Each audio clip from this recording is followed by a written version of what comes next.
o poder legislativo, ele, por uma lei, claro, ele considera, vamos imaginar aqui, um bem como tendo valor cultural, quando na verdade ele não tem valor cultural nenhum. E vice-versa. Ele diz, isso não tem valor cultural nenhum, quando aquilo tem valor cultural. O que eu quero dizer é o seguinte, é que esse tipo de juízo, ele é predominantemente um juízo técnico. Então, o órgão técnico, ele deve dar a última palavra.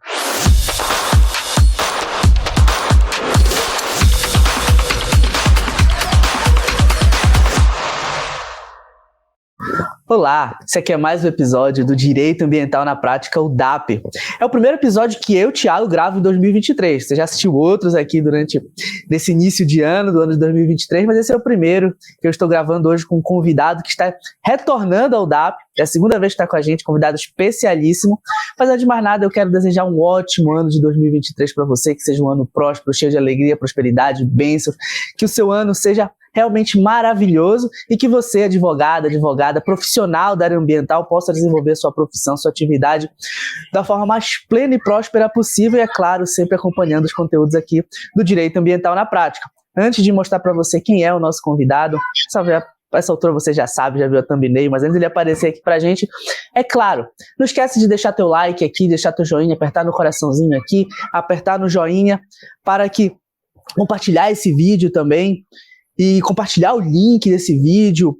Bem, enfim, tudo que você possa fazer para que este conteúdo, tanto no YouTube quanto no Spotify, nos principais agregadores de podcast, possam enriquecer cada vez mais sua autoridade junto ao algoritmo dessas redes sociais. Gente, hoje eu estou novamente com o querido professor, querido amigo hoje, posso assim dizer, Talden Farias, e vamos conversar sobre... Na última vez que nós conversamos, né, professor, falamos sobre temas mais gerais, mais rasos do licenciamento ambiental. Hoje nós vamos aprofundar um pouco essa nossa conversa. Hoje a gente vai conversar um pouco, de uma forma um pouco mais profunda, um pouco mais recortada sobre licenciamento ambiental. Recentemente, o professor Talden Farias, nós já vamos falar sobre isso, escreveu uma série de artigos para o Conjur, os links estão aqui embaixo, né, uma série de artigos focada em licenciamento ambiental, 3 artigos especificamente, como eu já disse, os links estão aqui, e a gente vai debater um pouco sobre o que ele falou nesses artigos. Recentemente, antes de entrar aqui no ar, falávamos sobre o recentíssimo julgado da DI 4757, nós vamos pincelar um pouquinho. Então, hoje o nosso foco são as decisões do STF com o tema licenciamento ambiental. Professor, todos já te conhecem, mas é claro, aquele que chegou hoje no DAP e por um acaso é neófito no direito ambiental, que por uma raridade não conhece o professor Talden Farias, antes da gente começar, eu queria que o senhor se apresentasse mais uma vez aqui pra gente, por gentileza.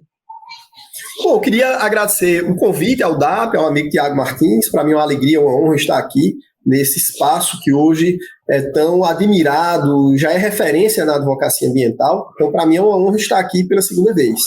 E, bom, me autoapresentando, eu sou advogado, tenho mestrado em Direito pelo UFPB, sou doutor em Direito pelo UERJ, pós-doutor em Direito pelo UERJ, sou professor de Direito Ambiental da graduação e da pós-graduação da UFPB e da UFPE, sou professor de 2 universidades públicas e advogo na área ambiental e urbanística e na área minerária, principalmente nos estados de Pernambuco e da Paraíba, mas tenho atuação em vários outros estados, enfim, como advogado, como professor, como parecerista.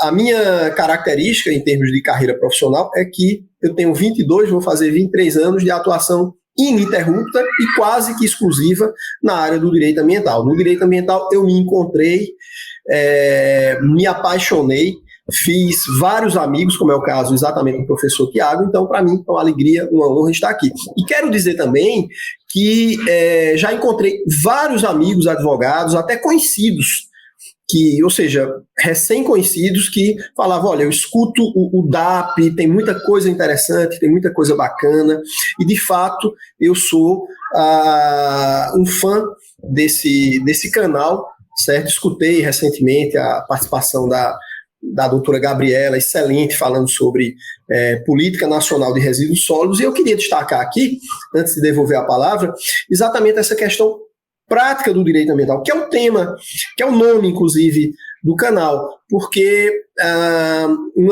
evidentemente, os debates teóricos, eles nunca irão se esgotar. Agora, o direito ambiental, ele tem que ser aplicado, ele tem que ser prático, ele tem que dar respostas às demandas que a sociedade apresenta. Então, é muito importante que nós possamos discutir aqui a questão prática do direito ambiental.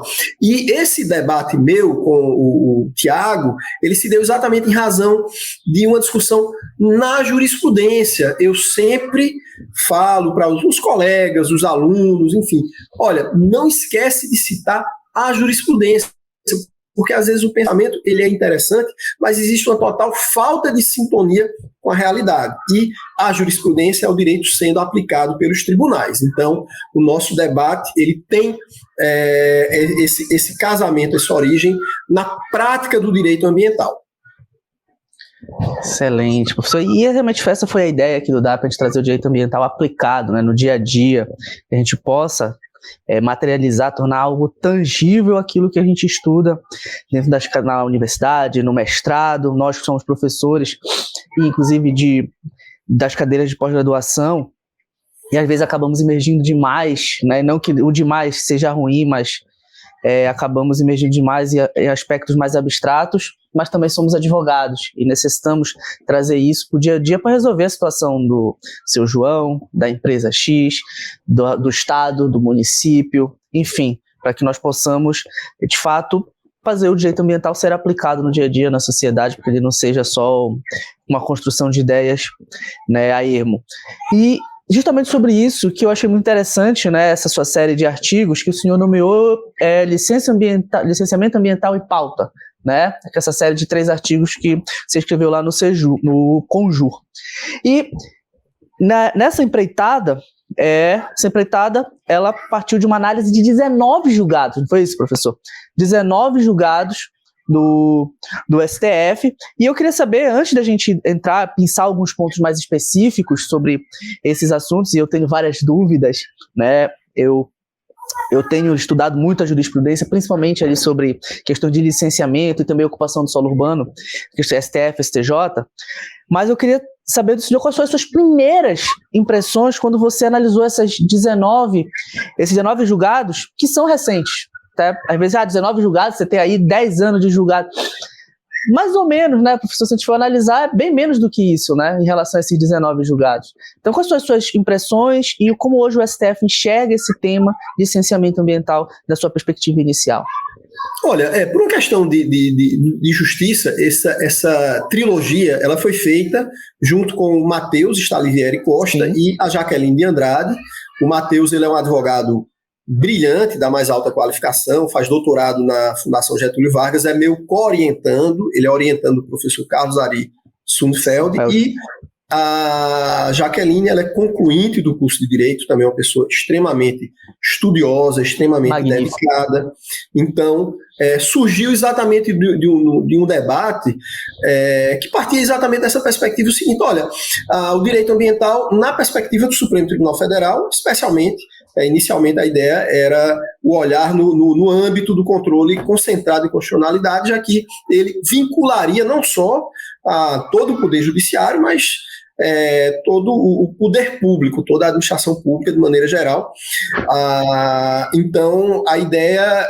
Porque, veja só, quando eu comecei a atuar no direito ambiental, no início do ano 2000, eram poucos os julgados, especialmente os julgados relevantes em matéria de direito ambiental. Quem atuava na área praticamente sabia até os números dos acórdãos de cor. E isso mudou. Então, em 20 anos, o direito ambiental ele passou a ter uma jurisprudência muito firme, muito forte no âmbito do STJ e no âmbito do STF. Certo? Então, o número de acórdãos que enfrentam questões ambientais com profundidade e com especialidade é verdadeiramente significativo. E o nosso intuito, evidentemente, foi partir do STF, por se tratar da cúpula do Poder Judiciário, da instância máxima. Então, nesses 20 anos, o direito ambiental ele não passou pelo Supremo, ele passou e chegou, e fez morada. Então, muita gente tem aquela frase, né, a Constituição Federal é aquilo que o Supremo Tribunal Federal diz que é, porque ele é o último intérprete / aplicador do direito constitucional, da Constituição Federal. Então, como é que o Supremo enxerga o licenciamento ambiental e os temas relacionados ao licenciamento ambiental? Porque isso tem uma questão muito prática, que às vezes uma parte da doutrina ignora. Qualquer área, qualquer discussão de meio ambiente que não procure saber o que é que está acontecendo no âmbito do STJ e no âmbito do STF, essa discussão está falha. Assim como também é um erro ignorar também o direito internacional. O direito internacional tem uma importância muito significativa no direito ambiental. Muita coisa veio do direito internacional e vem do direito internacional. Bom, voltando ao nosso tema, que é o licenciamento ambiental, a importância do licenciamento ambiental, a gente nem precisa entrar em maiores detalhes, porque ele exerce uma função central dentro das discussões ambientais. O licenciamento ele é um instrumento arregimentador, inclusive, dos demais instrumentos de política ambiental. Então, restava saber qual era o entendimento do Supremo Tribunal Federal, da nossa Suprema Corte, acerca do assunto, já que tantas questões ambientais têm sido decididas pelo Supremo Tribunal Federal, especialmente no ano de 2022, quando nós tivemos a pauta verde e várias questões relevantes em matéria de direito ambiental foram discutidas e foram decididas lá, e algumas até ainda estão sendo decididas. Bom, então, a partir dessa discussão que eu iniciei com o Matheus Stalivieri, nós começamos a fazer uma pesquisa, acórdão por acórdão, dentro das decisões mais relevantes. Inicialmente, o nosso intuito era exatamente tratar da questão da dispensa e da inexigibilidade da licença ambiental, que é um tema que tem sido amplamente discutido na doutrina e também nos órgãos ambientais, que é o seguinte: muitos órgãos ambientais e até, muitas vezes, o próprio poder legislativo e às vezes até o poder executivo, por meio do decreto, ele passou a isentar determinadas atividades do licenciamento ambiental, muitas vezes com a melhor das intenções, ou seja, eu quero incentivar a indústria pesqueira, a carcinicultura, eu quero incentivar a silvicultura, então aquela atividade não vai precisar mais de se sujeitar ao licenciamento ambiental, tá? Então, e aí, como é que se comportava o Ministério Público, o Poder Judiciário, especialmente a Suprema Corte, diante de decisões nesse sentido? Ou seja, no primeiro momento nós estávamos a discutir a dispensa e a inexigibilidade, tá? E aí entrou, no segundo momento, a discussão sobre a simplificação do licenciamento ambiental, que é um tema que tem sido amplamente discutido, eu diria, não só no direito ambiental, mas no direito administrativo de maneira geral, né? Até aqui recomendaria o convite ao Dr. Rafael Daut, procurador do Estado, professor da PUC do Rio de Janeiro, que é uma referência na discussão sobre a simplificação na administração pública e na administração ambiental. Inclusive, eu tenho um capítulo de livro sobre esse assunto, escrito em parceria com ele, exatamente sobre a simplificação do licenciamento ambiental. Bom, então, existia uma confusão sobre a dispensa e a inexigibilidade. A dispensa, muitas vezes, ela vinha como um ato de incentivo. Era como se o poder público pudesse dizer: olha, eu não vou te cobrar taxa, ou vou te cobrar um valor mais reduzido da taxa. Então, da mesma forma, ele diria: olha, eu não vou te cobrar a licença ambiental, eu vou incentivar aquele tipo de atividade. E aí nós esbarrávamos na questão do controle ambiental, ou seja, o poder público pode, no afã de incentivar uma determinada atividade econômica, que é justa, que é legítima, mas ele pode abrir mão do controle ambiental, simplesmente falar: olha, você não vai ter que fazer o licenciamento ambiental. Então, mas aí eu entendo que não, eu entendo que é ilegal, porque o artigo 10 da Lei 6.938, da Política Nacional do Meio Ambiente, ele exige o licenciamento ambiental de toda atividade efetiva ou potencialmente poluidora. Então, qual é a atividade efetivamente poluidora? Aquela que polui, de fato. E o que se entende por potencialmente poluidor? É aquilo que não necessariamente polui, mas pode vir a poluir. É uma poluição que está latente, é uma poluição que muitas vezes só se revela numa situação de desastre, numa situação clímax. Então, aquele caráter latente, ele vem à tona. É o que aconteceu no caso dos desastres da Samarco, em Mariana, no desastre da Vale, em Brumadinho. Então, veio, é o desastre, na verdade, é o acidente, aquela coisa que vem à tona. Então, todo olhar de controle ambiental, ele tem um duplo objetivo, ou seja, um duplo objeto, ou seja, qual é a poluição inerente àquela atividade, ou seja, a atividade acontecendo com normalidade, qual é o tipo de poluição, qual é o grau, qual é a gravidade da poluição que vai acontecer. E, 2, se acontecer algo errado, certo? Se acontecer um manuseio errado, um desastre, um acidente, então, qual é o grau de poluição? Essa é a poluição latente. Então, todo o controle ambiental ele tem que ser feito com esse duplo olhar. Isso é o que se chama de gestão de riscos, que está lá no artigo 225 da Constituição Federal. Então, o licenciamento ambiental ele é um sistema de gestão de riscos. A gente não pode pressupor que tudo irá sempre bem, obrigado, e que nada vai acontecer além daquilo que está no script. Isso acontece em qualquer lugar do mundo. Então, inclusive, é isso que justifica a exigência do licenciamento ambiental, inclusive das atividades de recuperação de área degradada. Eu tenho um açude, um lago, um rio que está degradado, que está contaminado, e eu vou recuperá-lo, eu preciso submeter aquilo também a um controle ambiental, porque às vezes eu estou causando um bem ambiental ali e causando um mal ambiental acolá. Às vezes eu acho que estou recuperando, mas não estou. Ou então a recuperação poderia ser melhor. Então, essa ideia da dispensa do licenciamento ambiental é algo que não pode acontecer, ao meu ver, em se tratando de atividades efetivas ou potencialmente poluidoras. Tá?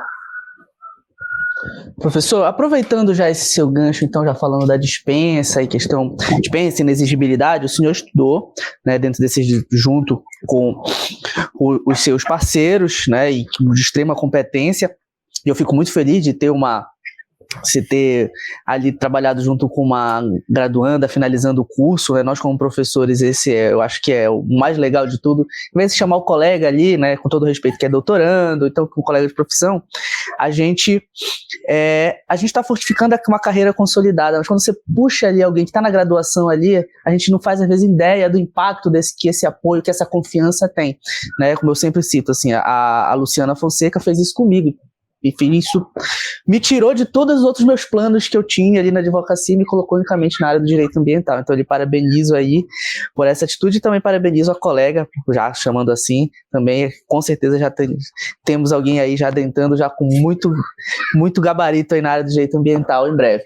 Professor, e essas decisões que o senhor analisou ao que tange o STF, dentro da temática do licenciamento, especificamente sobre dispensa e inexigibilidade, como é que o STF, tá, agora aprofundando mais a questão, vem se posicionando, e a questão se existe antagonia entre esses conceitos, ou se eles são sinônimos?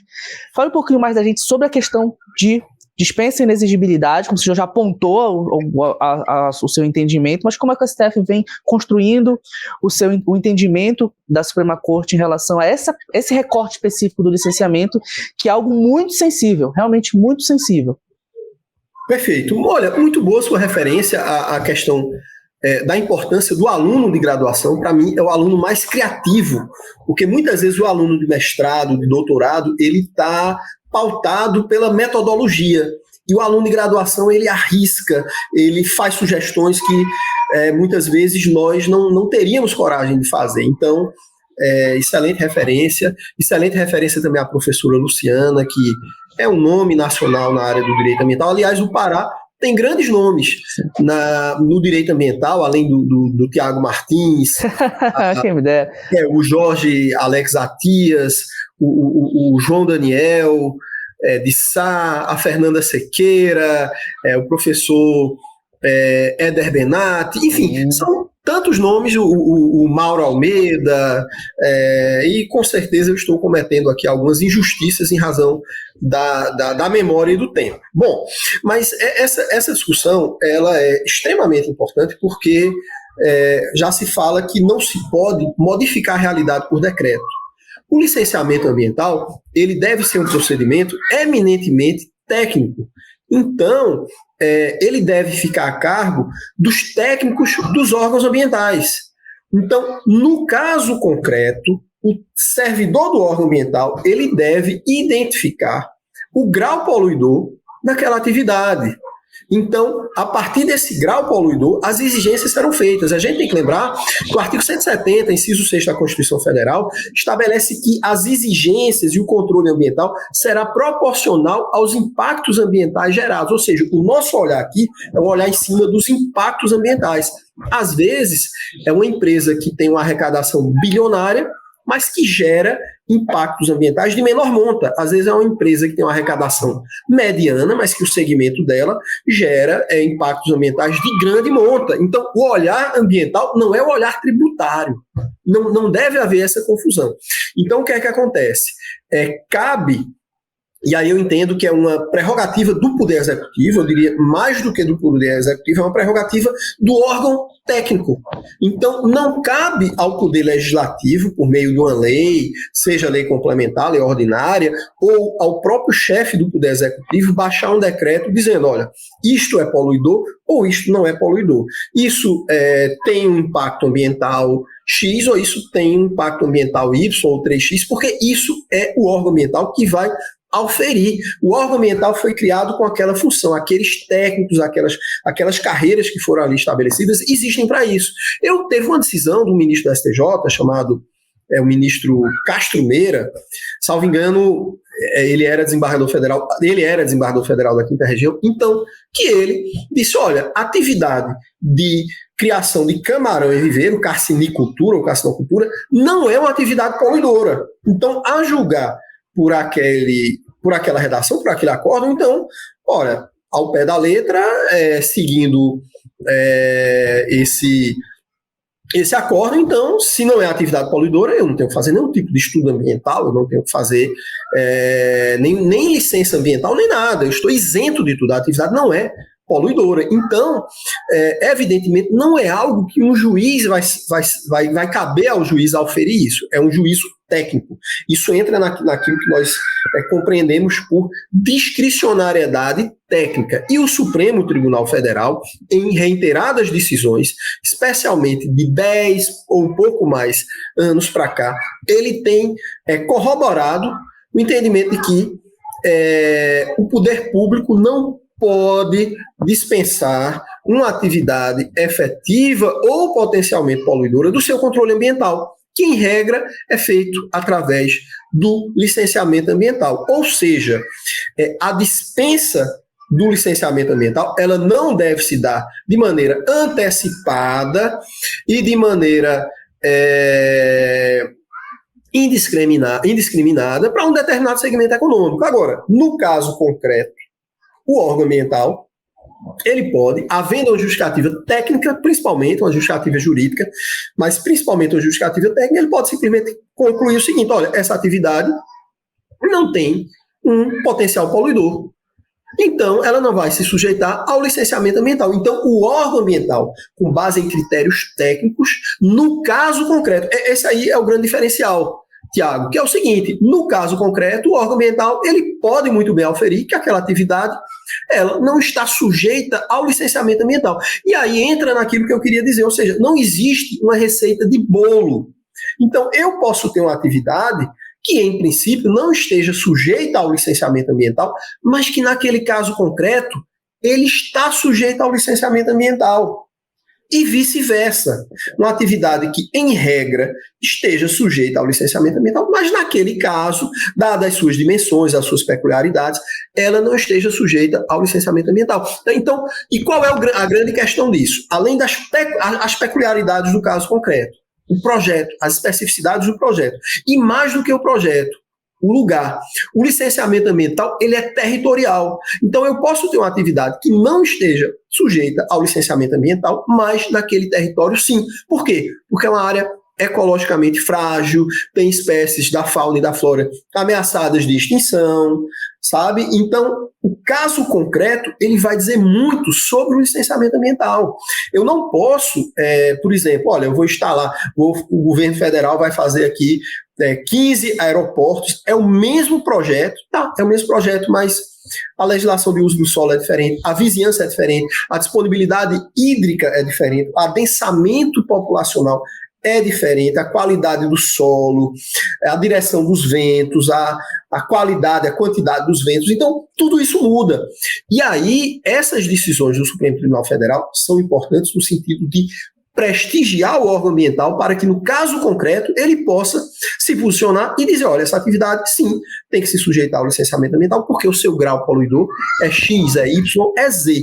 Então, estamos aí prestigiando um juízo técnico que nós, da área jurídica, nós advogados, nós delegados, nós promotores, nós magistrados, nós temos uma vivência, temos um conhecimento que a experiência nos traz, mas quem vai dizer na maioria das vezes, são os técnicos dos órgãos ambientais e os consultores ambientais de maneira geral. Excelente, professor. Professor, isso já até estava aqui na pauta que a gente conversou um pouquinho antes, mas eu vou fazer aqui um remanejamento nela, né?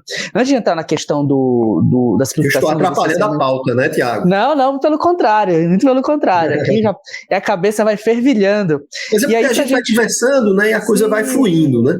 A pauta é só para direcionar um pouquinho aqui, na verdade, né, e ela foi conversada. Mas, assim, a questão do licenciamento, como você bem disse, e nós sabemos, ela é de competência do Poder Executivo, notadamente dos órgãos executores, seccional e local lá do Sistema Nacional do Meio Ambiente, do SISNAMA, né? Então, entendido. Só que nós, ao longo dos últimos anos, temos testemunhado algumas incursões, né, principalmente em âmbito dos entes federativos estados, da edição pelo Poder Legislativo Estadual de algumas normas estaduais, que tentam dar certa competência decisória ao Poder Legislativo no âmbito do licenciamento ambiental. Temos exemplo lá de Rondônia, né, a questão ali de mineração, salvo engano. Dentro dessa perspectiva, já trazendo para a baila dessa perspectiva da questão da repartição de poderes e o licenciamento ambiental, como o STF tem se posicionado em relação a esse aspecto, em conferir a competência total para o direcionamento do licenciamento ao Poder Executivo, à administração pública, afastando esse caráter decisório de análise do licenciamento ambiental ao Poder Legislativo? Eu faço até um paralelo à questão do tombamento. O tombamento não deixa de ser, no sentido amplo, embora é um instituto bem mais antigo do que o licenciamento ambiental, mas não deixa de ser um processo de licenciamento cultural, no sentido bem genérico, né, bem amplo, né?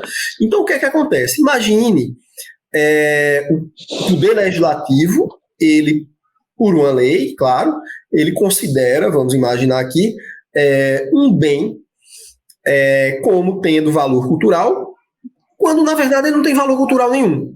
E vice-versa. Ele diz, isso não tem valor cultural nenhum, quando aquilo tem valor cultural. O que eu quero dizer é o seguinte, é que esse tipo de juízo, ele é predominantemente um juízo técnico. Então, o órgão técnico, ele deve dar a última palavra.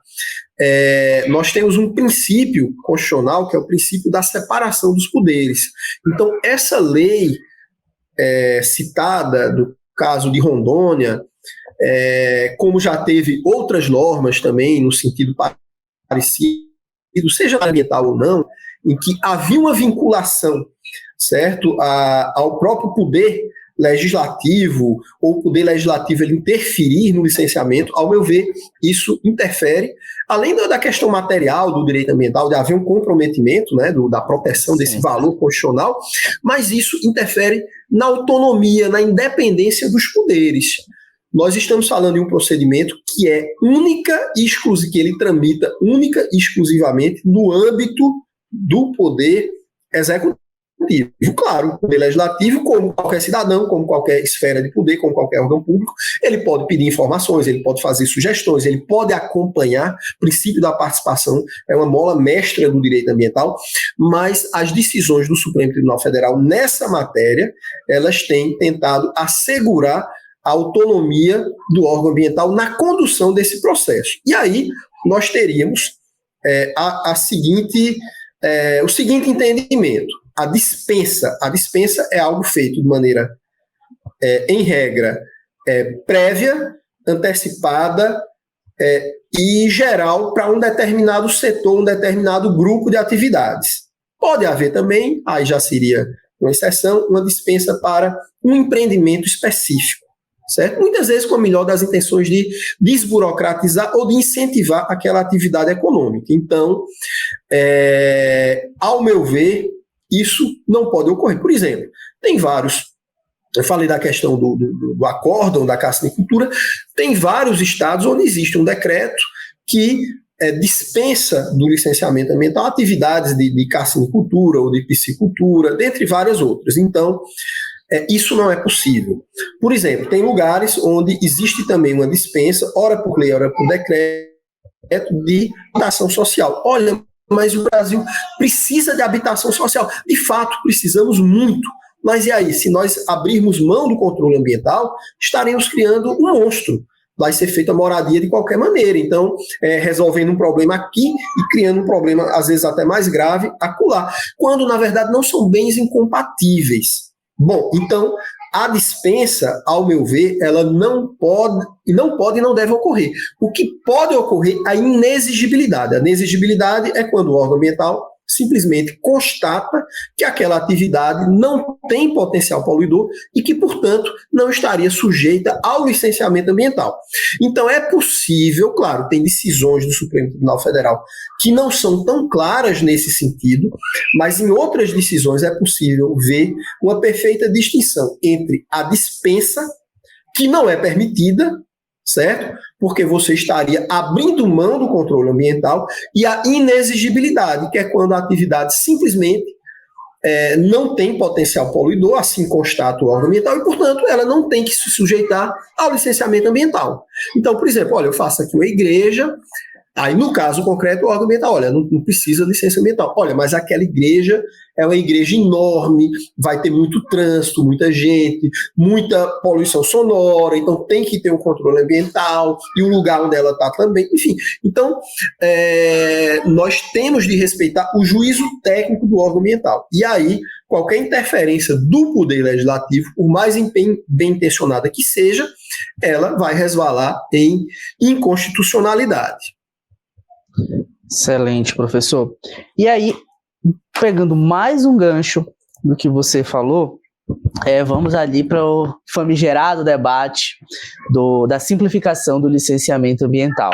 Já é um debate que em alguns estados ele já está mais profundo, até mais concreto, outros nem tanto. No âmbito da União, algo que tem acontecido também, dos municípios também, é fato, já é uma realidade esse debate. Mas, primeiramente, professor, antes da gente falar do como o STF tem visto essa perspectiva, eu queria que o senhor pudesse esclarecer para a gente o que é, ainda para muita dúvida, né? Não só em questão de aluno, né? Colegas profissionais, né? Eu no dia a dia é uma dúvida que eu escuto diuturnamente, mas afinal de contas, o que é essa tal simplificação do licenciamento ambiental? Se você está atento, já conhece um pouco do assunto, você já percebeu que o professor Talden já trouxe algumas pinceladas sobre essa simplificação aqui, sobre o que é, mas, professor, o que seria de fato na prática, não conceitualmente, essa simplificação? E aí você já engata ali falando sobre como o STF vem se posicionando em relação à simplificação do licenciamento ambiental. Exato, uma coisa vai puxando a outra, então, de certa forma, já dei mesmo algumas pinceladas. Quando a gente fala na simplificação do licenciamento, esse debate parte primeiramente por essa discussão de dispensa e inexigibilidade, porque há uma confusão a partir do instante em que eu estou dispensando o licenciamento ambiental, então eu estou flexibilizando, eu estou facilitando, eu estou incentivando. Então, isso é correto? Isso é devido? Onde é que está o meio termo? Onde é que está o direito? Nós tivemos duas decisões interessantes em matéria de simplificação ou de flexibilização do licenciamento ambiental, dentre tantas outras, uma que foi envolvendo o estado do Ceará e outro estado do Amapá. O estado do Ceará, ele teve a sua flexibilização, alguns procedimentos aceitos pelo Supremo Tribunal Federal, ao passo que o estado do Amapá não. Então, isso gerou uma certa confusão. Olha, o Supremo Tribunal Federal tem entendido que ora pode, ora não pode ocorrer a flexibilização do licenciamento ambiental. E aqui eu vou tentar dar a minha interpretação, que é a seguinte, olha só, existem limites à flexibilização, à simplificação do licenciamento ambiental. Eu entendo que a simplificação do licenciamento ambiental, ela não só pode ocorrer, como ela deve ser buscada, ela deve ser alcançada. Até porque tem coisas que são exigidas que podem ser dispensadas sem prejuízo para o controle ambiental. Por exemplo, eu vou ser específico. 2 exemplos. A licença prévia, ela poderia deixar de existir sem o prejuízo do controle ambiental. Ela poderia ser incorporada dentro de uma fase da própria licença de instalação. Outra simplificação que nem precisaria de alteração na norma. No caso, a licença prévia ela é disciplinada pela Resolução 237 e pelo Decreto Federal 99247/90. Tá? Mas, por exemplo, os prazos de validade das licenças ambientais, eles poderiam ser bem maiores. E isso gerar mais segurança jurídica para os empreendedores e também diminuir o número de processos em tramitação dentro dos órgãos ambientais, já que a grande maioria dos processos são exatamente renovação de LO. Então, eu vou ter menos processos. Consequentemente, o órgão ambiental ele vai poder fazer melhor aquilo que ele já faz. Então, nós não queremos números, nós queremos qualidade. Quando eu peço velocidade no licenciamento ambiental, eu não estou pedindo faça-se de qualquer maneira o licenciamento ambiental. Não, eu estou querendo o seguinte, eu quero o meu não mais rápido, eu quero o meu sim mais rápido, eu quero inclusive o meu mais ou menos, ou seja, você pode, mas não exatamente aquilo que você pensou, aquilo que você idealizou, você pode parte daquilo que você gostaria. Então eu tenho aí um mais ou menos, um meio termo. Então, eu quero receber aquilo com maior rapidez. Isso vai gerar transparência, isso vai gerar segurança jurídica, isso vai gerar maior credibilidade para o órgão ambiental, vai gerar maior segurança para as relações econômicas, para a atividade empresarial como um todo, e vai ser bom para todo mundo, até porque o próprio empreendedor, sabendo do erro, eu sempre digo que o órgão ambiental, quando ele nega, ele deve dizer por que ele nega, e mais, ele deve dizer, olha, você se corrige dessa maneira. A não ser, claro, tem situações que são incorrigíveis, que não há como, que são, na verdade, a minoria das situações. Então, o que é que acontece? Existem limites a essa simplificação. Quais são os limites? A qualidade do controle ambiental. Então, eu não posso, a título de simplificar, suprimir o direito ambiental, ou seja, não tem licença ambiental. Olha, mas a empresa é uma fazenda, uma grande plantação de cana-de-açúcar, uma grande plantação de soja, ele vai fazer o CAR. Sim, mas o CAR não substitui o licenciamento ambiental. Eu não estou dizendo, Tiago, veja só, é possível que no futuro nós tenhamos outros instrumentos de controle ambiental que substituam o licenciamento ambiental, mas hoje o CAR não cumpre essa função. Então, a gente não pode abrir mão desse tipo de controle ambiental. Então, para finalizar essa discussão, eu posso simplificar, eu diria, eu posso e devo, mas essa simplificação ela tem um limite que é a qualidade do controle ambiental. Eu tenho de me garantir que aquela atividade seja simplificada, seja acelerada, mas que a qualidade ambiental seja protegida, os padrões de qualidade ambiental sejam estabelecidos. Então, esse é o limite, certo? Esse é o limite. Aí, na prática, é um desafio. Eu sei que falando, aqui parece muito fácil, mas o servidor do órgão ambiental que está lá na ponta, ele vai ter dificuldades, porque, por vezes, a gente se depara com verdadeiras zonas cinzentas. Essa atividade, ela está sujeita ao licenciamento ambiental ou não? Ela é potencialmente poluidora ou não? Então, isso é um desafio. Então, o órgão ambiental, ele vai analisar. Muitas vezes, durante o processo, na dúvida, ele requer o licenciamento ambiental. E muitas vezes, durante o processo de licenciamento ambiental, é por isso que a gente não pode ter receita de bolo. Por quê? Porque ao longo do processo de licenciamento ambiental é que a gente vai conhecer os impactos ambientais. Às vezes até depois do licenciamento ambiental. É por isso que os impactos ambientais não podem ser critério para a definição de competência, porque muitas vezes eles só são conhecidos ao longo do licenciamento ambiental. E os critérios de competência devem ser algo ex ante, conhecidos com antecedência, porque eles são o pressuposto de tudo que se vai fazer. Então, ou seja, é possível, certo? Flexibilizar. Agora, nós temos que ter um certo controle para não jogar fora a água e a criança. Então, tem que ter esse controle para não perder a mão do controle ambiental. Excelente, professor. Agora, vamos mudar um pouquinho o nosso foco, vamos falar um pouquinho sobre licenciamento ambiental, STF e setor energético. Temos aqui dois pontos para debater sobre essa questão. O senhor também se debruçou ali, junto com os seus companheiros nessa empreitada, sobre a DPF 825, né, /DF, que analisou a resolução 17 do Conselho Nacional de Política Energética. E a gente até debateu um pouquinho antes ali da gente entrar no ar sobre esse julgamento que voltava até para a questão da dispensa, inexigibilidade, e também já entra um pouquinho na questão dos estudos prévios de impacto ambiental. Em largas pinceladas, o que o senhor pode nos trazer em relação à análise do julgamento dessa ADPF? Essa ADPF, ela segue a linha das demais decisões do Supremo Tribunal Federal, com a particularidade que ela se volta para a questão dos estudos ambientais, porque a maioria das decisões não trata com maior detalhe da questão dos estudos ambientais. Então, que, aliás, é algo muito importante, porque o licenciamento ambiental, ele é procedimental. Ele não é material, ele é instrumental.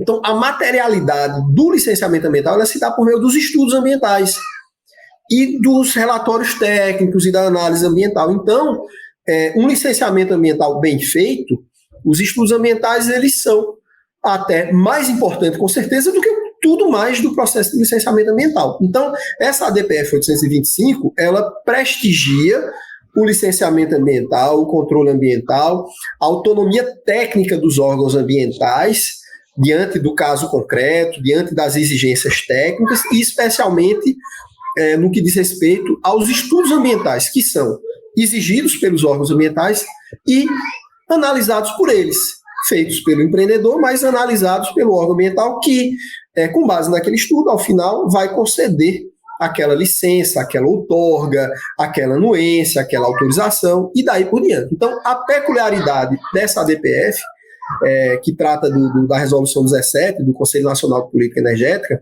ela corrobora a importância da chamada, aquilo que no direito administrativo se chama de discricionariedade técnica. Então, o órgão ambiental, ele deve se posicionar sempre de maneira técnica, sempre a partir de um juízo técnico, proporcional aos impactos ambientais gerados. É por isso que nós, na área do direito ambiental, nós falamos, nossa língua, nosso idioma são os impactos ambientais, efetivos e potenciais. Então, fora disso, nada pode ser exigido. Então, exigir um estudo mais caro, mais complexo, de uma atividade mediana ou de pouco impacto ambiental, é um absurdo, é um contrassenso. Da mesma forma, por quê? Porque vai onerar o pequeno, vai gerar uma burocracia desnecessária e não vai proteger o meio ambiente. Mas o contrário também é verdadeiro. Exigir um estudo simplificado, raso, de uma atividade de grande potencial poluidor, na mesma esteira, é também um absurdo, porque vai gerar uma deficiência, um curto-circuito no controle ambiental. Então, ou seja, nós temos que procurar esse meio termo, esse equilíbrio, que nem sempre é fácil. Porque, olha só, nós do direito ambiental, especialmente, nós lidamos a todo momento com conceitos jurídicos indeterminados. O que é impacto ambiental? Principalmente no direito ambiental. Significativo, de grande potencial poluidor. Então, no livro do professor Paulo Afonso Leme Machado, do professor Paulo de Bessa Santos, do professor Milaré, o conceito ele é de fácil compreensão, mas no caso concreto nem sempre é. Nós estamos envoltos de dúvidas, e aí a gente tem que recorrer aos precedentes, a gente tem de recorrer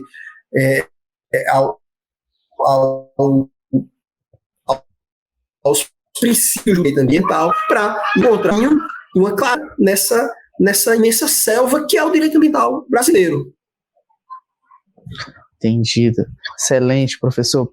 Professor, dentro dessa perspectiva ainda do setor energético, né, recentemente a sua obra foi mencionada na ADI 4529, né, que foi ajuizada pela PGR, questionando o Código de Meio Ambiente do Estado do Mato Grosso, que dispensava a apresentação dos estudos prévios de impacto ambiental por licenciamento ambiental de determinados empreendimentos do setor energético, alguns empreendimentos hidrelétricos. E, como eu já disse, né, sua obra foi citada no julgamento dessa ADI, a 4529. Fale um pouquinho para a gente aí do porquê a sua obra foi citada, em que contexto ela foi citada e o que esse julgamento nos diz. Pois é, eu tive a honra de ter o meu livro, né, sobre licenciamento ambiental citado, ele até está aqui, escutando a conversa, né, pela editora Fórum, né. O meu está mais difícil de alcançar aqui. O meu está mais fácil, né? Então, obviamente, é uma honra para qualquer autor, ainda mais eu que sou um autor que estou iniciando, num certo sentido. Então, é uma honra, é uma alegria, enfim. Em linhas gerais, o professor Adorei Paulo... o iniciando, professor, porque eu estudei o seu livro na faculdade. Então, se você está iniciando, eu me formei ontem. Então, tá. Mas eu queria até contar uma história sobre isso. Eu tenho um amigo, quando eu lancei meu primeiro livro de direito ambiental, em 2007, esse livro foi lançado pela editora da UFPB. É um livro que circulou pouco, né? Ele tem, inclusive, o prefácio do Dr. Ricardo Carneiro, lá de Minas Gerais. Esse livro foi de 2006 para 2007. E a apresentação do Francisco Serafo, que é um juiz e professor de direito ambiental de Natal. E tinha uma pequena foto minha na orelha. E aí eu entreguei a um amigo meu que estava com o pai dele. O pai dele tem livros sobre política, sobre história publicados, e o pai dele tem um livro que ficou entre os mais vendidos do Brasil, que é A Ditadura dos Generais, é o Agassiz Almeida, e o pai dele dizia: olha, nunca mais publique um livro com fotos. Não faça mais isso. E eu fiquei, né, imagina, minha primeira publicação, e eu disse: mas por quê? Ele disse: olha, porque ninguém leva a sério um jurista que não tem cabelos brancos. Então, eu não publiquei mais fotos no livro. Bom, mas eu estou chegando lá. Daqui a pouco eu vou... Daqui a pouco eu vou publicar, sim, uma foto, porque já estou nesse processo, né? Bom, mas brincadeiras à parte... Eu estou começando, né, a entrar nesse caminho também, você já está começando a... Então, mas de fato eu segui à risca o conselho dele, né? Quer dizer, nem sei se era um conselho, era uma brincadeira, mas eu levei aquilo a sério, né? E aí o que é que acontece? É uma grande alegria, uma grande honra. O professor Paulo Bessa, ele tem uma interpretação desse dispositivo, certo? Ele entende que o STF poderia ter decidido de outra forma, porque, na opinião dele, a resolução 01/86 do CONAMA, que estabelece a regra geral do conceito de significativo impacto ambiental, porque o que é que acontece? Nós temos no direito ambiental o conceito de atividades efetiva ou potencialmente poluidoras. Sim. Ou seja, o que é isso? São as atividades sujeitas ao licenciamento ambiental. E se sujeita ao licenciamento ambiental, aquelas atividades que são consideradas como socialmente poluidoras. Lembrando que pode ser poluição potencial e ou poluição efetiva. Então, é aquela poluição que incomoda ou que pode incomodar o entorno. E aí a gente vai sempre que meio ambiente é sempre o entorno, a circunvizinhança, certo? Então, aquilo tem uma relevância em termos sociais. Aquilo não se limita ao meu quarto, à minha casa. Aquilo tem um impacto no entorno. Então, aquilo se sujeita ao licenciamento ambiental por ser considerado um impacto ambiental socialmente relevante, certo? A ponto de o direito ambiental se preocupar com ele e o próprio licenciamento ambiental cuidar dele. Bom, mas aí nós temos uma segunda classificação, que é o seguinte: nós trabalhamos o conceito de impacto significativo, que é aquele impacto de maior monta. Esse conceito ele está previsto na Constituição Federal de 88, que submete as atividades ditas significativamente poluidoras ao EIA-RIMA, ao Estudo de Impacto Ambiental, e seu resumo, né, e seu relatório de impacto ambiental, que são exigidos somente aquelas atividades de maior potencial poluidor. Então, a resolução 01/86 do CONAMA, ela disciplina o EIA-RIMA e ela traz, no seu artigo 2º, uma relação de atividades significativamente poluidoras. Então, por exemplo, empreendimentos imobiliários com mais de 100 hectares, obras de infraestrutura e uma série de outros empreendimentos. Então, o que é que acontece? Na visão do nosso querido Bessa, o conceito de impacto ambiental em matéria de usinas hidrelétricas, hoje em dia, se dá muito mais pela mensuração da área que vai ser alagada, sim, do que pela quantidade de megawatts, de gigawatts que vai ser gerada. Tá? Então, o que é que acontece? Eu só posso averiguar isso no caso concreto. Eu posso ter uma usina que vai gerar uma quantidade menor de energia, mas que vai ter um impacto ambiental muito maior, em razão da questão territorial, em razão da sua territorialidade. Então, é algo que ele coloca para dizer o seguinte, que a norma do estado do Mato Grosso não é algo absurdo, mas que tem que ser ponderado no caso concreto. Agora, eu estou fazendo essa ressalva para mostrar também o outro lado, certo? Mas o raciocínio da relatora e da maioria do Supremo Tribunal Federal, nesse caso, foi de que, da mesma forma como o legislador não pode isentar uma atividade do licenciamento ambiental, por lei ou até mesmo por decreto, também não pode esse mesmo legislador, certo? Ele, ou mesmo o Poder Executivo por decreto, estabelecer que uma atividade significativamente poluidora, ela não vai fazer o EIA-RIMA, ela vai fazer um estudo ambiental mais simplificado, porque o controle ambiental está na própria Constituição, ele deve ser proporcional aos impactos ambientais gerados. Então, não é possível haver a dispensa ou a relativização do estudo de impacto ambiental, que é o estudo ambiental mais completo, mais complexo, também mais demorado, também mais caro. Então é até natural que o empreendedor não queira, por um lado, se submeter a ele, certo? Mas não é possível o poder público permitir essa dispensa, exatamente porque ele estaria flexibilizando o controle ambiental para além dos limites que são previstos em lei e, especialmente, no âmbito da Constituição Federal, certo? Então, em linhas gerais, o raciocínio da relatora, a ministra Rosa Weber, inclusive, a ministra Rosa Weber tem decisões muito interessantes em matéria de direito ambiental, ela tem se destacado nos últimos anos. Eu entendo que, em linhas gerais, certo? No raciocínio geral, ela acertou com essa decisão. E, para mim, foi uma grande honra ter sido citado por ela no acordo. De fato. E ela acertou, eu falo como advogado de direito e professor de direito ambiental, acho que ela acertou, ela foi muito pontual ali no momento da interpretação da sua obra e alocação da sua obra ali naquele momento.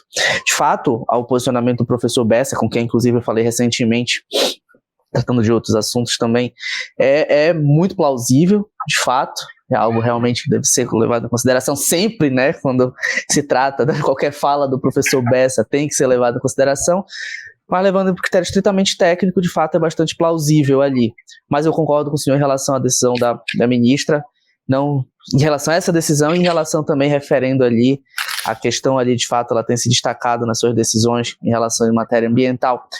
Professor, e mais recentemente ainda, né, se essa expressão ela pode existir, ainda mais recente, né, praticamente ontem, inclusive eu dei uma entrevista para um portal de Brasília falando da DI 4757, inclusive nós já debatemos, conversando sobre ela e também outras oportunidades, que ela já trata sobre a questão de competência, né, e ela versa ali dentre outras questões, especificamente a questão ali da competência dos órgãos para para emitir a sua decisão em relação à renovação da licença, né?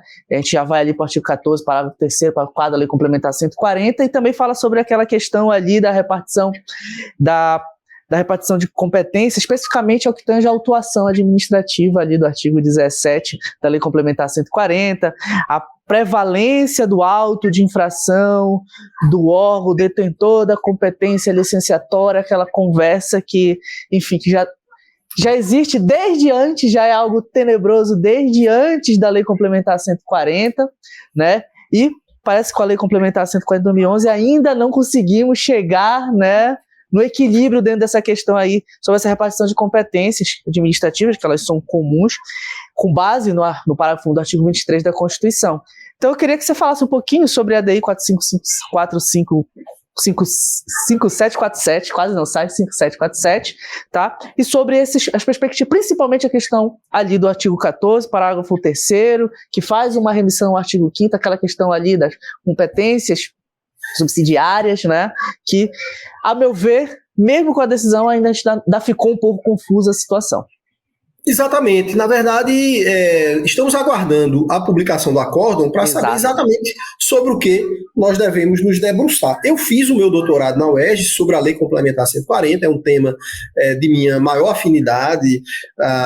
Agora, então, em razão disso, eu acompanho desde a sua propositura essa ADIM 4757. Só um instante, professor, só para mostrar aqui, esse livro está fácil, estava fácil de pegar aqui, o seu livro. Aqui, maravilha, exato. Esse livro é uma versão bastante resumida da minha tese de doutorado, defendida com distinção e louvor lá na UERJ, e que, sob a orientação da professora Arícia Fernandes Corrêa, e me gerou um trabalho absurdo, porque a tese ela tinha 400 e tantas páginas, então se eu fosse publicar ia ter um livro de 650 páginas, imagina, todo mundo muito corrido, né? Então eu tive um trabalho absurdo e para publicar só a parte prática em relação à Lei Complementar 140, então é um livro de exatamente 200 páginas, a ideia é exatamente uma linguagem rápida, objetiva, direta, didática, calcado muito na doutrina e na jurisprudência e também nos pareceres da advocacia pública, né? Bom, então o que é que acontece?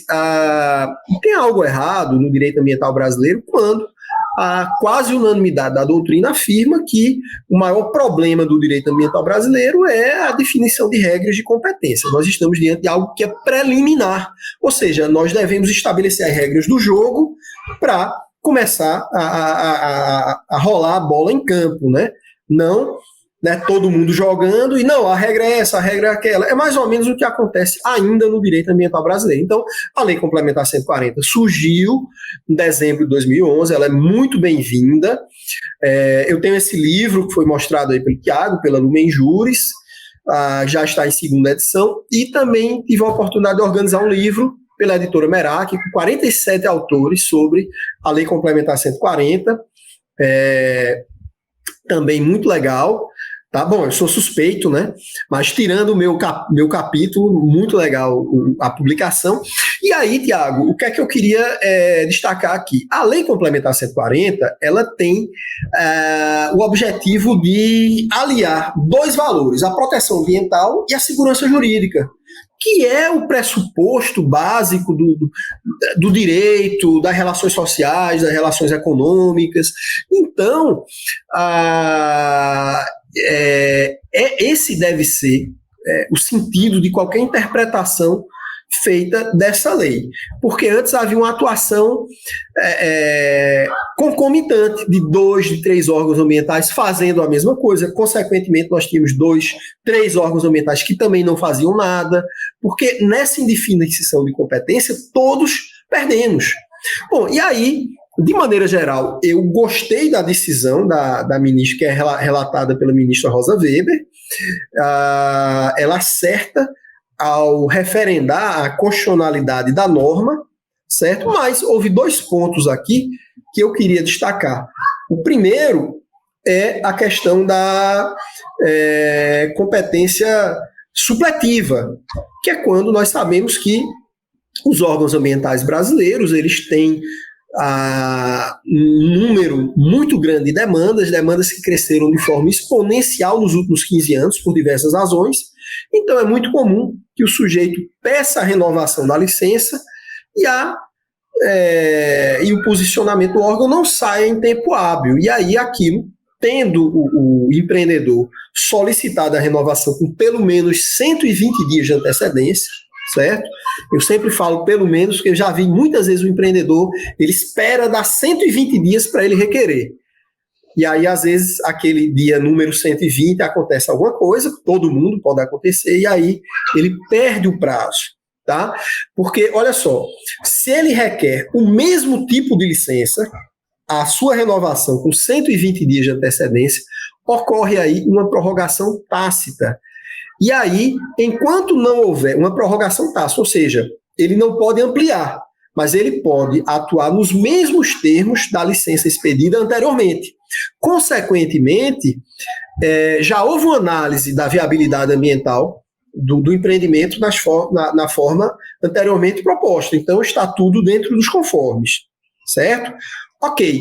Agora, eu conheço casos em que o sujeito passou 10 anos sem ter a posição do órgão ambiental e atuando.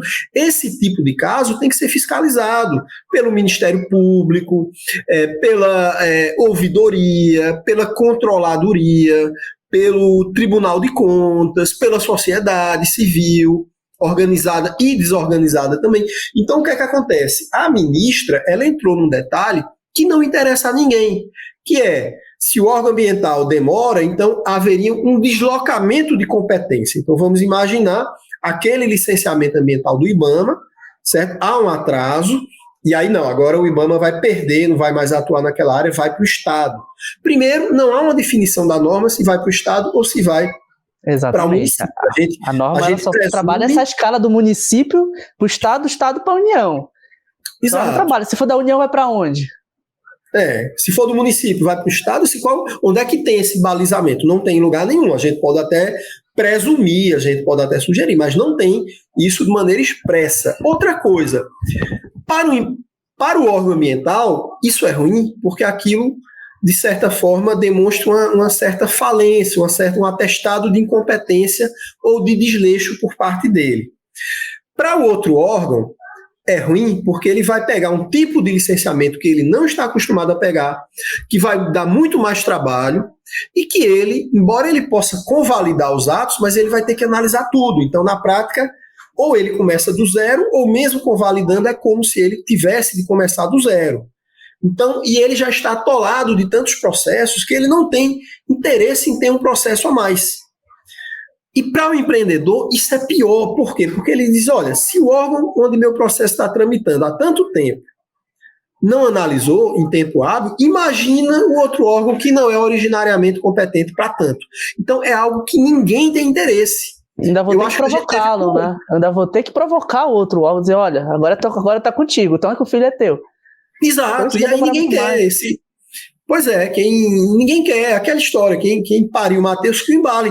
Mas aí o órgão que está sendo provocado, ele vai dizer, olha, mas não fui eu que pari essa criança não, deixa lá no IBAMA, deixa lá no órgão original. Então é uma decisão que desagrada a todos, ou seja, do ponto de vista instrumental, ela não tem eficiência, ela não gera uma proteção ambiental maior e ela pode até gerar um maior desleixo por parte do órgão ambiental, porque ele vai dizer o seguinte, olha, a gente está com tanto processo, ou então certos processos que não nos interessam, então vamos começar a demorar, porque isso vai tudo para outra esfera federativa.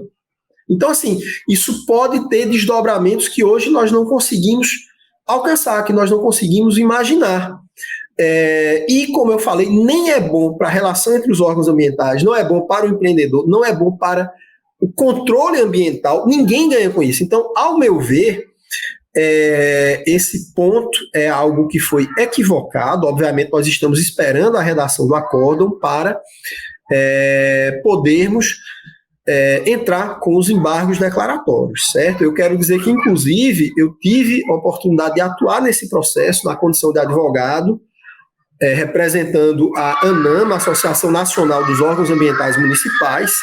Então, aguardo ansiosamente a publicação desse acórdão para que nós possamos manejar o recurso cabível. Bom, a outra questão, que eu diria até que é mais polêmica do que essa, porque tem um desdobramento prático muito mais efetivo, já que essa primeira, existe um entendimento de que os órgãos ambientais eles não vão ignorar esse entendimento, porque um não tem interesse, nem outro tem interesse, a não ser que o empreendedor ele provoque, mas na maioria dos casos ele não vai ter razão para tanto. Bom, então o que é que acontece? Essa decisão, e aí eu diria que é o ponto que me é preocupante, porque ela estabelece que qualquer órgão ambiental ele possa aplicar qualquer sanção administrativa a qualquer tempo, quando, na verdade, a Lei Complementar 140 ela estabelece um juízo de ordem, um benefício de ordem. Então, é o seguinte, todos podem fiscalizar? Podem, dentro do limite da sua jurisdição, da jurisdição permitida, certo? Agora, existe um benefício de ordem que faz com que o órgão licenciador ele tenha prioridade na fiscalização. Então, isso se dá em razão do seguinte fato. Se o órgão licenciou aquela atividade, ele tem mais expertise no conhecimento dos impactos ambientais daquela atividade. Ele sabe o que é que causa maior dano, o que é que poderá causar um grande dano, ele vai saber exatamente os pontos mais frágeis e mais fortes daquele tipo de atividade. Inclusive, vamos imaginar, quando aquele tipo de atividade não está licenciada, vamos imaginar, olha, ali é uma atividade minerária, mas nunca teve licença ambiental. Então, e aí? O órgão ambiental não licenciou, mas ele vai ter o conhecimento, normalmente esse tipo de atividade é licenciada pelo órgão estadual, ele vai ter o conhecimento porque, em regra, quem licencia aquilo é o Estado, ainda que ele não tenha licenciado aquele caso concreto, mas quem entende de mineração no licenciamento ambiental, em regra, é o Estado. Então, é por isso que existe esse benefício de ordem. A Lei Complementar 140 estabelece o seguinte, que o órgão licenciador é quem deve aplicar as sanções administrativas. E o órgão não licenciador ele pode aplicar de maneira cautelar, de maneira emergencial, contudo, a palavra final na esfera administrativa é do órgão licenciador.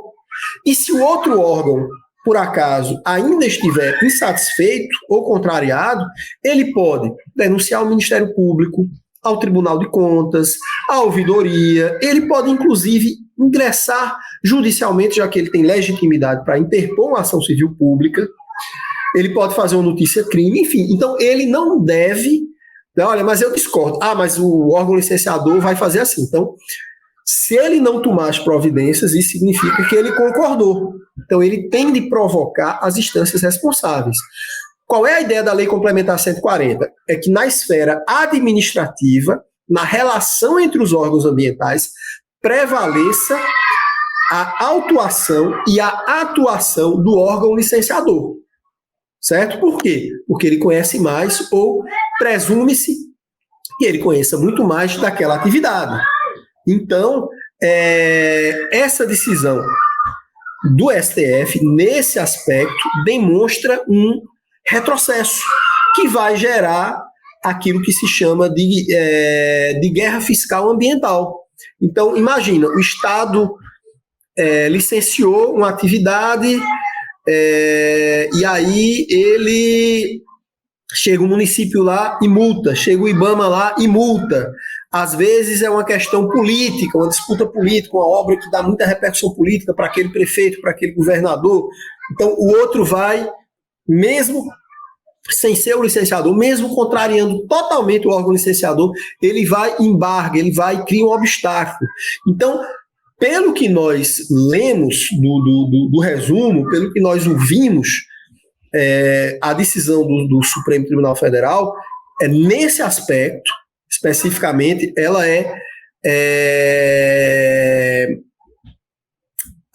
ela é temerária, porque ela pode dar margem a toda essa guerra fiscal entre os órgãos ambientais.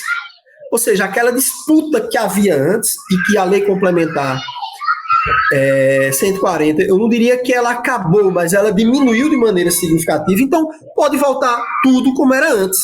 E isso não é bom. Não é bom para os órgãos ambientais. porque vai ficar uma indefinição de regras, vai ficar uma disputa entre os órgãos ambientais. E eu entendo que todos têm a perder com isso. É uma solução que não é interessante do ponto de vista do direito ambiental, da política ambiental. Eu acho que a gente deve reforçar as atribuições de cada um. Eu sempre falo de um ditado nordestino antigo, segundo o qual cão que tem 2 donos passa fome. Cão que tem 3 donos, ele morre de fome. Então, as atribuições devem ser precisas, específicas, individualizadas, porque isso gera não só segurança jurídica, mas gera eficiência, gera efetividade. Se todo mundo pode, eu vou cobrar de quem quando acontece um erro? Então, nesse ponto, uma das poucas decisões em matéria de direito ambiental da ministra Rosa Weber, que eu faço uma ressalva, na verdade, nesse item da decisão. A decisão, de maneira geral, eu concordo, certo? É porque a gente está falando, como a gente concorda, a gente, pela constitucionalidade da norma, então a gente já foi direto aos pontos de discordância. E aí, Tiago, eu não sei, eu trabalhei em órgão ambiental em mais de uma oportunidade e presenciei por diversas oportunidades essas disputas entre os órgãos ambientais, que no fundo não é a proteção ambiental na maioria das vezes que está em jogo, mas a arrecadação. Então não é interessante a gente abrir essa tampinha para que esses conflitos federativos em matéria ambiental possam ocorrer de uma forma muito mais enfática como ocorria no passado. Na minha concepção, né, acho que a decisão tentou agradar todo mundo. E aí, já fazendo uma analogia ao ditado que você citou, quem tenta agradar todo mundo acaba não agradando ninguém. Porque a decisão acaba falando, olha, a proeminência de fato é do órgão detentor da competência licenciatória, mas a autuação do ente federativo que não é o licenciador poderá prevalecer caso fique comprovado, caso a alegação fique evidente de omissão ou insuficiência da atuação do órgão licenciador. Aí, mais uma vez, a gente está dentro de um conceito aberto. Quando é que vai ser? A omissão, quando é que vai haver omissão? Quando é que essa atuação pior? Quando é que essa atuação ela é insuficiente? Então, eu, aqui no município, vou entender que a atuação insuficiente é assim, ele tinha que ser feito isso e não fez, então a minha atuação vai valer. O Estado, União, enfim, acredito que dentro desses dois tópicos, desses dois pontos aí, dessa decisão envolvendo o artigo 14, falando trazendo à baila o artigo 15 da Lei Complementar 140 com as competências coletivas, e essa envolvendo o artigo 17, eu acho que a gente volta um pouquinho ali para o início dos anos 2000, em que a gente tinha essa mesma discussão no âmbito jurisprudencial, porque na época era só 237. Então, qual é a autuação que vai valer, quem é que vai licenciar, enfim, trazendo para os dois lados, né, do licenciamento e da autuação. Aí a gente teve um avanço com a Lei Complementar 140, a jurisprudência, principalmente dos estados, vem se densificando. Eu acho que nesse ponto a 5747 ela dá essa retroagida, desde a minha concepção. Acho que nesse ponto a decisão quis agradar todo mundo e fazendo a analogia do ditado nordestino, ele acaba não agradando ninguém e o cachorro vai acabar passando fome de novo. Exato, pois é, quem paga a conta é o cachorro, né? Enfim, né? E sendo direito ambiental, né? Não pode deveria acontecer. Exatamente. Mas olha só, eu sei que a gente está até ultrapassando um pouquinho o tempo, né? Porque o tema é muito instigante e o clima, né? É muito, muito à vontade, mas eu queria destacar o seguinte, assim, ou seja, possivelmente nós iremos ter uma dificuldade quando esse acórdão for publicado em matéria de relacionamento entre os órgãos ambientais, que nem sempre é um bom relacionamento, certo? Porque envolve questões políticas, envolve principalmente a arrecadação, mas aí cabe a nós, operadores do direito, tentar apontar uma solução. Então, o que é que acontece? Qual seria essa solução? Bom, eu acho que a gente tem que reforçar o papel das comissões tripartites nos estados para que elas atuem intermediando conflitos, certo? Eu acho que esse diálogo é importantíssimo, certo? Segundo lugar, eu acho que deveria haver, por exemplo, olha só, olha, é uma omissão, como caracterizar essa omissão? Eu acho que o Cisnima, ele tem muito a avançar. Ele saiu pouco do papel.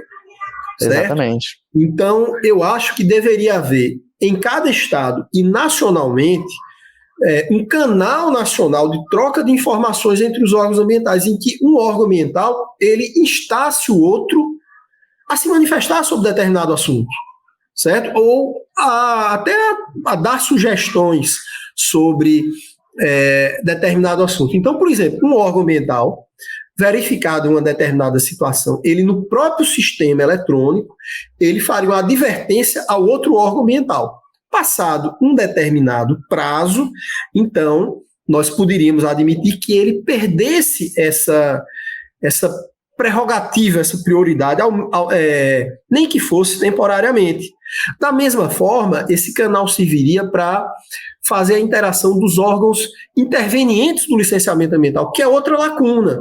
Nós temos buracos negros no licenciamento ambiental, na matéria de competência, nessa relação entre os órgãos ambientais, que é um problema que nós temos, um problema federativo.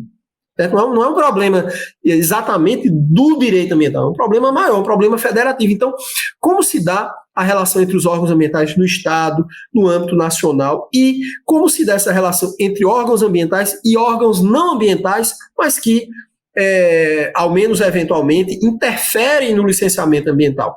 É o caso do Ministério e Secretarias de Saúde, é o caso da FUNAI, é o caso de outros órgãos, tantos que a Fundação Palmares, dentre outros também, órgãos de gestão do patrimônio cultural. Então, nós poderíamos fazer isso de uma maneira simplificada por meio de um sistema eletrônico que seria, evidentemente, liderado pelo MMA. Então, a ideia é simples, não é algo tão custoso, certo? Não é algo tão custoso, ou seja, ninguém vai construir um prédio, certo? É um sistema eletrônico que seria até mais simples do que vários outros sistemas eletrônicos que os órgãos públicos possuem, que a União possui. Então, nós teríamos uma saída. E outra coisa, o próprio decreto, nós poderíamos ter a edição de um decreto regulamentando a Lei Complementar 140, que estabelecesse um prazo para manifestação dos outros órgãos, para manifestação dos órgãos intervenientes, e daí por diante. Claro que o fator surpresa sempre pode acontecer. Então, olha, o IPHAN tem um prazo tal para se manifestar. Ok, mas depois o pessoal acha lá uma ossada, um cemitério indígena, ou dobrões espanhóis, enfim, cerâmica portuguesa do século XVII, aí era algo que não era previsto. Então, obviamente, aí reabre-se o prazo, né, para o IPHAN, enfim. Então, tem sempre um elemento técnico, né, que nem sempre tudo se dá dentro do previsto. Então, aí sim se reabriria o prazo. Mas sendo tudo como até então era conhecido, então ele tem um prazo X para se manifestar.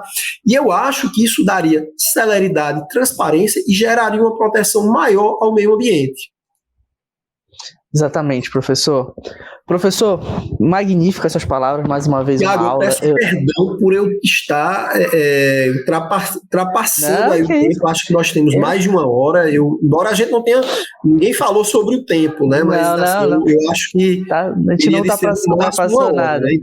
A gente perdão tá aqui antecipadamente. Fique tranquilo, a gente está aqui tendo uma aula magnífica. Eu fico pensando... que eu lá na faculdade, estudando lá o livro de licenciamento, que a professora Luciana me indicou, que anos depois eu estaria ouvindo o professor Talden, agora na gravação só tem eu aqui. Então, só vai assistir depois, eu ouvindo o professor Talden, conversando com o professor Talden, então assim, de fato, é algo de fato para mim engrandecedor e de fato ali traz muita coisa na minha cabeça. Professor, excelente. A gente tem muito tema para discorrer, com certeza o senhor estará de volta aqui em breve. A gente está sempre em contato no WhatsApp ali, eu fico muito feliz por isso, para que a gente possa também debater várias coisas. O professor Talden é o tipo da pessoa ali que está sempre fervilhando ideias, super legal, e ele traz a gente para as ideias dele, então eu agradeço muito isso. Professor, só para a gente finalizar, eu queria que o senhor desse um conselho, como a gente sempre pede aqui para os nossos convidados, para quem quer atuar com licenciamento, principalmente os novos temas do licenciamento, e se despedisse já dos nossos ouvintes e espectadores, tanto nos agregadores de podcast, quanto quem está aqui assistindo no YouTube. Bom, queria agradecer mais uma vez ao DAP, ao Tiago, pelo convite. Estou aqui pela segunda vez. Inclusive, já gostaria de me oferecer para uma terceira oportunidade, falando sobre pontos controversos do processo administrativo ambiental. Tá? Com certeza. Aproveito aqui para fazer uma cobrança aqui, né? Olha, Tiago, vamos fazer um artigo aí em parceria a 4 mãos. Então, agora estou fazendo aqui uma cobrança pública. Esse nacionalmente. Faz 3 meses que eu fiz. Né? Então, ou quase isso, né? Então fica aqui agora publicamente aqui reiterado. Agora não tem mais como fugir, porque agora vai ter um monte de não tem. Meus alunos, como é que eu vou cobrar meus alunos se eu não entreguei meus orientantes do TCC e tudo mais? Professor, como é que você quer que eu entregue o TCC se você não entregou o artigo com o professor Talden? É verdade. Mas, de fato, o final do último ano brincadeira, mas é verdade. Não, que é isso. Foi, de fato, no final do último ano foi puxado, mas eu já comecei me justificando antes de começar a gravar. Professor, voltei hoje às minhas atividades, 16 de janeiro, e comecei, já retomei o artigo. Verdade, mas enfim, vamos com certeza, vamos concluí-lo aí agora no início de fevereiro, né? Bom, e em relação à questão do direito ambiental e do licenciamento ambiental em si, eu acho o seguinte, eu já tive alguns colegas, alguns amigos pessoais que, olha, o direito ambiental é o tema da moda, ou dá dinheiro, ou dá muita visibilidade, mas é o seguinte, quem não gosta, não fica na área. Vai sair na primeira dificuldade ou na primeira oportunidade que ele achar mais interessante. Então, direito ambiental você tem que gostar. E aí você tem que se envolver com ele. Ler, assistir palestras, trocar ideias, conversar com pessoas da área. Eu faço isso todos os dias, todas as semanas. O Tiago também. Quem é da área também. Então, nós vivemos em constante interação. No caso específico do licenciamento ambiental, aí nós temos um diálogo um pouco mais amplo, que é a perspectiva interdisciplinar. Nós aprendemos com pessoas da área de engenharia, de biologia, de geologia, de geografia, exatamente em razão desse diálogo, que eu diria que não é só interdisciplinar, mas ele é multidisciplinar. Ele é intradisciplinar.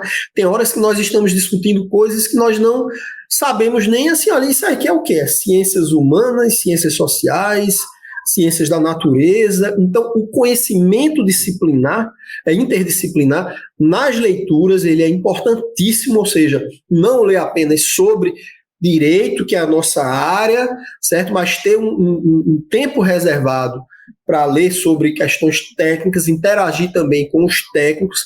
E o licenciamento ambiental, né, Tiago destacou aí, olha, o Talden tem um livro de licenciamento ambiental, está na 8ª edição, editora Fórum. É verdade, mas olha só, eu quero dizer, Tiago, que e não é favor, não é, mas o professor Talden está sendo humilde. Não, é a realidade.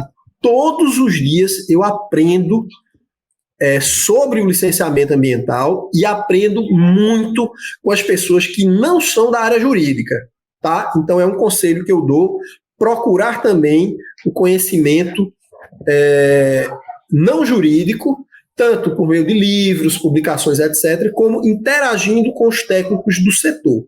Isso é extremamente importante, isso é extremamente enriquecedor, certo? Isso é extremamente enriquecedor. Excelente. Então, gente, esse aqui foi mais um episódio do Direito Ambiental na Prática, do DAP.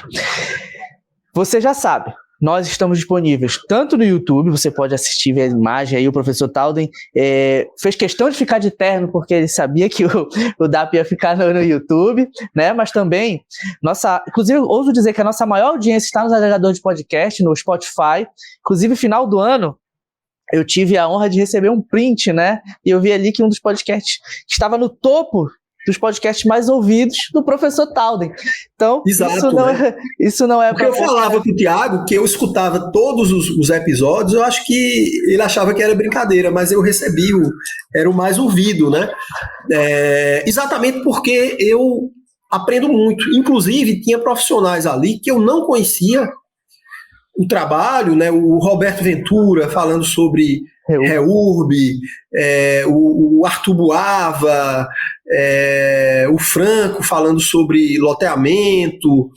Tem um pessoal muito bom, e eu, inclusive, não só aconselho para os colegas advogados, como aqueles alunos de graduação que já são mais interessados pela área. Toda turma ela vai ter 4 ou 5 ou 6 alunos que eles têm um interesse maior pelo direito ambiental. Então, esses aí eu já passo o podcast, enfim. Então, Tiago, eu só tenho a agradecer a você, aos seus ouvintes, fico à disposição, estou no Instagram, estou no LinkedIn, é uma honra, uma alegria, e até a próxima oportunidade, se Deus quiser.